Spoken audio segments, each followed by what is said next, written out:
Try and imagine putting a corporation on trial for manslaughter. Who or what would stand in the courtroom on trial? The CEO? The entirety of the shareholders? All the corporation's workers? The corporate charter? Let's say that people in the corporate structure acted with negligence that led to the deaths of 5 workers because of safety violations. The CEO did not pressure upper management to focus on safety. The upper management squeezed the floor managers to increase production and decrease cost. The floor managers cut corners to meet those demands, and none of the workers spoke up when the workplace became unsafe. Who committed the crime? Who are the accomplices? What about if the deaths were not workers, but customers? Corporations hurt people. People working for corporations hurt people.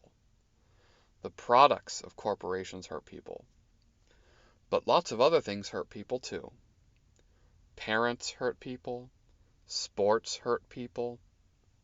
Doctors hurt people. And governments hurt people.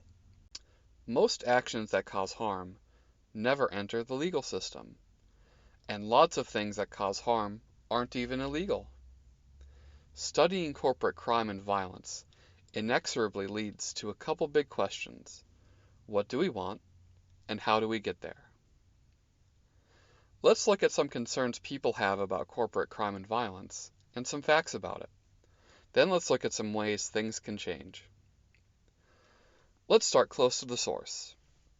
Workers' rights advocates have worked hard to improve the lives of workers and reduce workplace injury and death.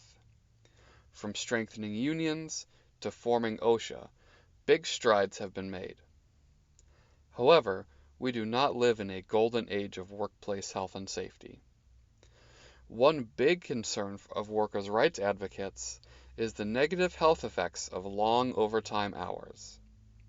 Overtime and long hours are associated with, and probably a cause of, significantly increased risk of injury, as well as increased risk of heart disease, diabetes, depression, fatigue, and high blood pressure.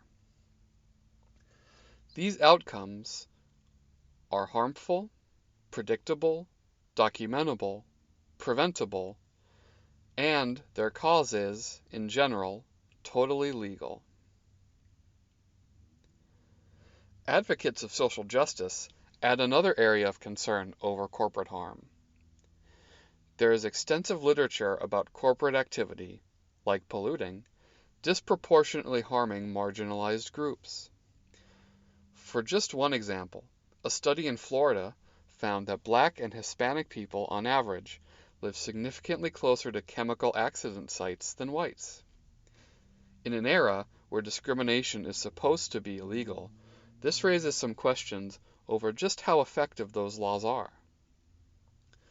Besides racial and ethnic minorities being disproportionately affected, the poor are as well.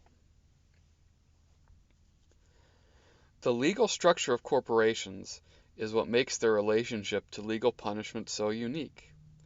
Responsibility gets diffused and lost through huge bureaucracies and non-persons. Indeed, this hierarchical structure appears to be directly related to how much a firm pollutes. A study done in 2012 found that corporations with more levels of parent and child companies polluted more than companies that were not owned by parent corporations. The same study found that corporate pollution was higher with companies that were in debt and companies that had low profit. These variables are related to corporate strain, which we will talk about next.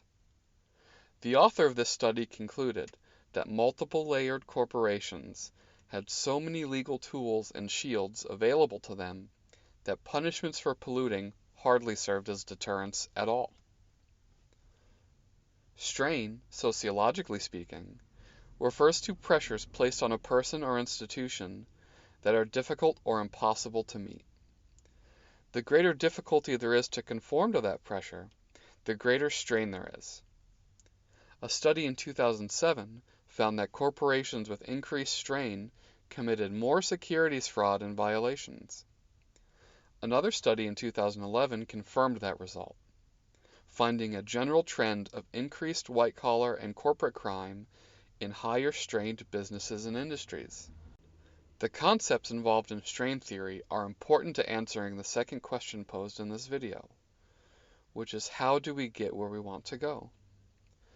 Corporations and the people working for them have expectations, legal requirements, social pressures, and limited means to meet those pressures. A study in 1985 also found that managers were disproportionately punished for securities fraud compared to owners. Without being able to state exactly how much and what kind of punishment should be levied for these crimes, the disparity in prosecution and punishment between different classes is troubling for those that strive for equal accountability under the law. With a general background of the problems of corporate crime and violence, we must come back to the two questions asked at the beginning of this video. What do we want, and how do we get there? It is probably true that most people want less corporate harm and criminality, but don't want to see prices go up or innovation go down. The standard way of thinking ultimately leads to debating the balance between corporate regulation and cost management. It is an important discussion because it is the most relevant one for the system we live in, but I wanted to bring up an idea for consideration that is more outside the box. Our current legal system sees corporations as entities in and of themselves. It is an entity that does not exist outside of law. The owners of unincorporated businesses are much more accessible and accountable to the normal laws and expectations we have as regular citizens. For example, the owners of an unincorporated business are personally responsible for debts and lawsuits against their business. Corporate limited liability is the cornerstone of the difficulty of holding them accountable for harm. While it is difficult to imagine in today's business climate, new legal structures that reject limited liability could be constructed. This would make leaders and owners of businesses directly responsible for their actions, just like regular citizens are. As it stands now, an unincorporated baker risks more selling an unsafe-to-eat donut than a major shareholder of an oil company risks supporting corporate policy that risks billions of dollars in damages from spills. This will invariably remain the case so long as limited liability remains a legal mechanism. Thank you for watching, and have a nice day.